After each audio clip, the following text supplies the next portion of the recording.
Government schools పరిస్థితి ఎందుకు అట్లుంటది? కాంట్రాక్టర్స్ ఈ టాయిలెట్స్ పైకప్పులు గాని అన్నీ అక్కడిదక్కడ వదిలేసిర్రు. టెండర్ డైరెక్ట్‌గా తీసుకెళ్ళి మెగా కృష్ణారెడ్డి అనే ఒక వ్యక్తికి అప్పజెప్పిండ్రు ఆ టెండర్. ఓకే. ఇది కొంచెం మిమ్మల్ని ఇరకాటంలో పెట్టే క్వశ్చనే. బట్ అయినా అడగక తప్పదు. సో డైరెక్ట్‌గా టెండర్ అంతా కూడా ఆయనకే అప్పజెప్పిరని చెప్పి జోరుగా వార్తలొచ్చినాయి. పేపర్‌లో వార్తలొచ్చినాయి. బట్ ఆర్టీఏ యాక్ట్‌లేస్తా కూడా అవే చెప్తున్నాయి. కానీ ఆడ బిల్స్ ఇయ్యలేదని చెప్పి చాలామంది తిరుగుతున్నారు. వచ్చిన విరాళాలు ఏమైనాయి? కేటాయించిన బడ్జెట్ ఏమైంది? ఇక్కడ చూస్తే స్కూల్స్ డెవలప్ అయినాయా అంటే ఏం కాలే. మరి అవన్నీ ఏమైనాయి? మరి ఇప్పుడు ఈ విషయాలన్నీ కూడా గతంలో ప్రతిపక్ష నాయకుడుగా హోదాలో ఉన్నటువంటి రేవంత్ రెడ్డి గారు ఈ విషయాలు చాలాసార్లు మాట్లాడిండు పిసిసి అధ్యక్షుడిగా ఉన్నప్పుడు. మరి ఇప్పుడు ముఖ్యమంత్రిగా ఉన్న ఆయన మరి విద్యాశాఖ మంత్రి లేడు. మరి ఇంత పెద్ద జరిగింది.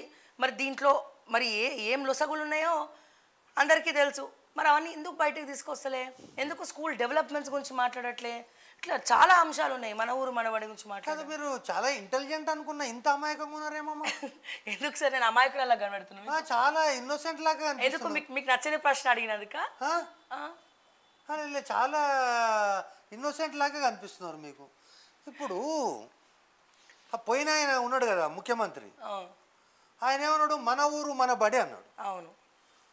మీకు మధ్యాహ్న భోజనంతో పాటు మార్నింగ్ బ్రేక్ఫాస్ట్ స్టార్ట్ చేసింది, గుర్తుందా? అవును. ఎలక్షన్స్కి ముందు. ఎలక్షన్కి ముందు బలగం సినిమాలో కాకెత్తుకపోయినట్టుగా ఆ ప్రోగ్రామ్ను నెక్స్ట్ డేనే ఎత్తుకపోయారు. అదొక పచ్చి బోగస్ ప్రోగ్రామ్. ఒక్కనాడు కూడా మధ్యాహ్న భోజనంతో పాటు బ్రేక్ఫాస్ట్ పథకము, దాంట్లో అరిసెలు పెడతారు, దోశలు పెడతారు, కిచిడి పెడతారు, సామలు కొర్రలు అన్నీ చెప్పాను. అన్ని పచ్చాబద్ధం. అది కేవలం ఎలక్షన్ స్టంట్ కోసం చేసినటువంటి. తర్వాత ఇక్కడ అది ఎప్పుడో అయిపోయింది, మళ్ళీ ఎక్కడున్నారు? అందుకే నేను అమాయకురాలు అంటున్నా మేము.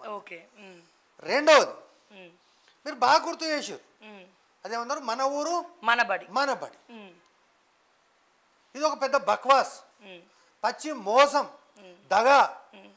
420 గాలు పెట్టినటువంటి, గత ప్రభుత్వంలో ఉన్నటువంటి 420 గాలు పెట్టినటువంటి పథకం ఇది. అసలు ఏంది మన ఊరు మనబడి అంటే? కేంద్ర ప్రభుత్వం నుంచి కొన్ని నిధులు వస్తాయి, రాష్ట్ర ప్రభుత్వం దగ్గర నయా పైసా లేదు. కాబట్టి వీడు ఒక పథకం వేసి ఏమన్నాడంటే, కేంద్ర ప్రభుత్వం నుంచి వచ్చినటువంటి నిధులను యాజ్ ఇట్ ఈజ్గా మంజూరు చేయండి, రాష్ట్ర ప్రభుత్వం దగ్గర నిధులు లేవు కాబట్టి ఆ లోకల్గా ఉన్న ఎమ్మెల్యే ఎమ్మెల్సీ వాడు ఎమ్మెల్యే అయ్యిండంటేనే ఈ వచ్చే నియోజకవర్గ నిధుల లోపల ఏమన్నా కొంచెం పర్సంటేజ్లు వస్తే ఆ పర్సంటేజ్ల మీదనే వాని యొక్క జీవితం. తీసుకుపోయి స్కూళ్ళకి ఇవ్వమంటే వాడేవాడిస్తాడు?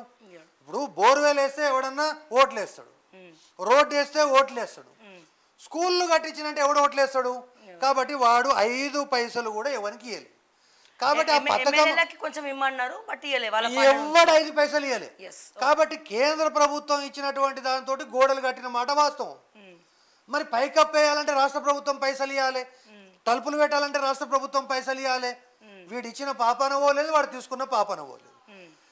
ఈ యొక్క కేంద్ర ప్రభుత్వ నిధుల్లో కూడా సగము కమిషన్లకే పోయింది. కాబట్టి ఇప్పుడు వచ్చినటువంటి నిధులు ఏంటంటే ఇదంతా కూడా పెద్ద బోగస్ పథకంగా తయారైంది.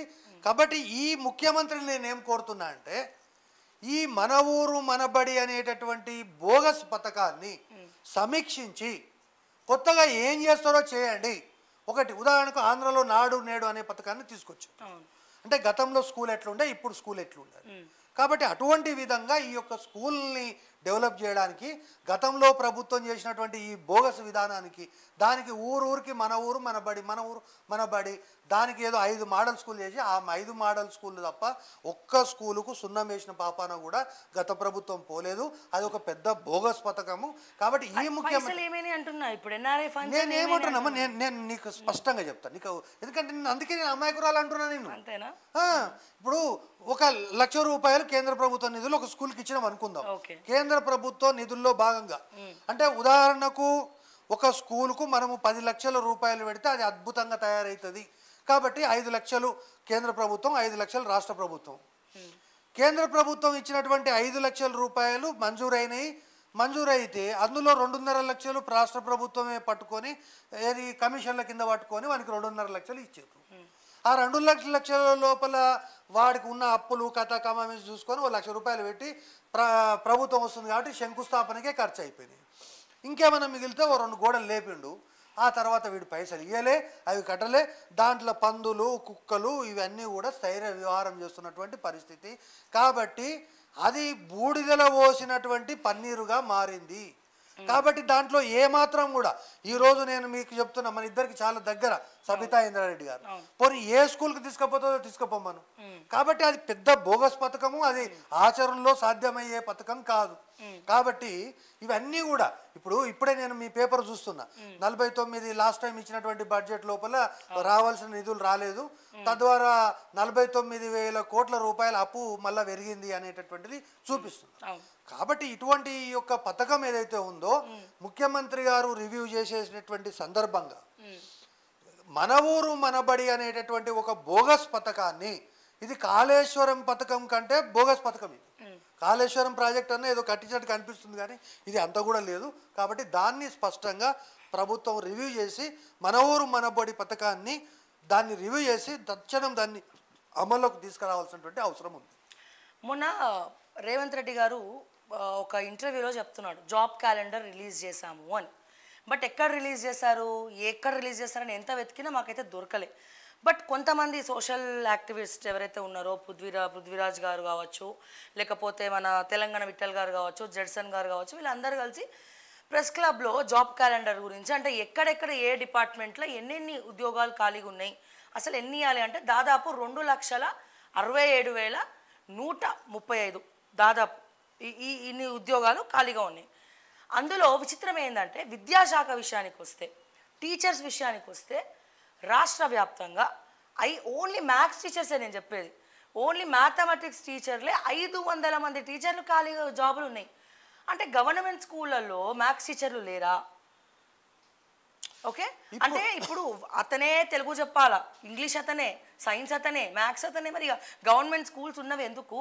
ఉత్తుగానే టీచర్స్ ఎవరు లేకుండా ఇంకా ఉచిత విద్య ఎందుకు అవుతుంది? అది నేనేమంటున్నామ్మా, ప్రభుత్వాలు ఏ ప్రభుత్వం అయినా ముఖ్యంగా ఈ ప్రాంతీయ పార్టీలకు సంబంధించినటువంటి ప్రభుత్వాలకు ఒక పర్స్పెక్టివ్ లేకపోవడం కారణంగా ఈ ఊళ్ళో పాఠశాల పెడితే నీకు ఓటు ఎవడేస్తాడు, పంతుల్ని ఇస్తే ఎవడు ఓటేస్తాడు, ఈ పద్ధతిలో ఆలోచిస్తున్నారు. కాబట్టి విద్యా వ్యవస్థ మొత్తం కూడా ధ్వంసమైంది. అంటే పాఠశాలలు ఉంటే ఓట్లేరా పబ్లిక్? అంటే పాఠశాల ఉంటే పాఠశాలకు నువ్వు బిల్డింగ్ కట్టిస్తే ఎవడు ఓటేస్తాడు, పిల్లలు చదువుకుంటే ఎవడు ఓటేస్తాడు?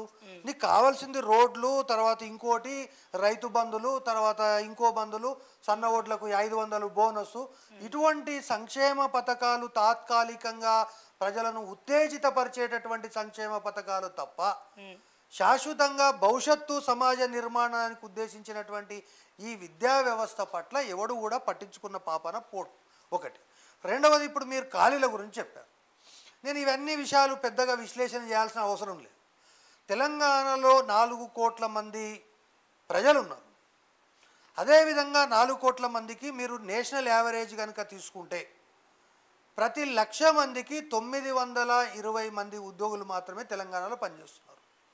1,500 మంది ఉద్యోగులు ఉన్నటువంటి, సో మన దగ్గర 23 ఉన్నారు. కాబట్టి ఇంకా రిక్రూట్మెంటే అవసరం లేదన్నట్టుగా గత ప్రభుత్వంలో ఉన్నటువంటి గాడిదలు కొంతమంది ప్రచారం చేశారు. దాంతో విద్యా వ్యవస్థ లోపల ఉదాహరణకు మీరు మహబూబ్నగర్ జిల్లా గద్వాల కాన్స్టిట్యున్సీ తీసుకుంటే ప్రతి పాఠశాలలు ఎన్ని ఉన్నాయో టీచర్లు అంతమంది లేరు.